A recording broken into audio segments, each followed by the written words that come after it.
প্রাণের দোসর। আজ অনেক রাতে বসে তোমায় এই চিঠি লিখছি। কোনো কোনো রাতে চাঁদটাকে যেন একটু বেশি উজ্জ্বল লাগে। আজকে আবার সেই রকম লাগছে। কিছুক্ষণ বোঝার চেষ্টা করেছি, আকাশের রংটা কি আজ আরও গাঢ় হয়ে গেল, নাকি চাঁদটাও একটা ডিজিটাল স্ক্রিন লাগিয়ে লুমিনিসিটি বাড়িয়ে নিল আজ। তবে বেশিক্ষণ কারণের পিছনে দৌড়তে ইচ্ছে করে না। অদ্ভুত সুন্দর লাগছে পুরো আকাশ জোড়া রাতটাকে আজ। বাড়ির সবাই ঘুমোচ্ছে, সারা পাড়ার লোকজনও ঘুমোচ্ছে, সাথে সাথে বাড়িঘরগুলোও যেন ঘুমোচ্ছে। তাদের ছাদের উপর রাখা টবের গাছগুলোও ঘুমোচ্ছে। পাঁচিলের পাশে নারকেল গাছটা, আম গাছগুলো, ওরাও ঘুমোচ্ছে।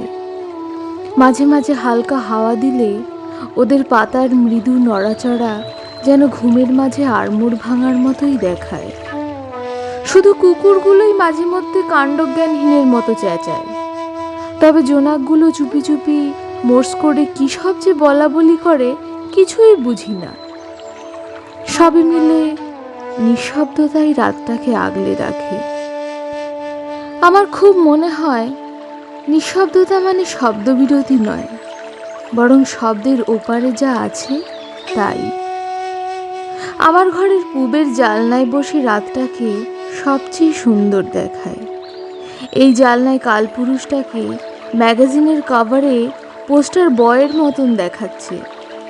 বিজ্ঞানের বইয়ে বলা আছে এরা কত দূরে দূরে থাকে, কিন্তু আমার জালনায় রাত আকাশে কত কাছে চলে এসেছে। সব কিছুকে আপেক্ষিকতার দোহাই দিয়ে নিজের করে নেওয়া যায় বেশ, বলো? শুধুই তোমার।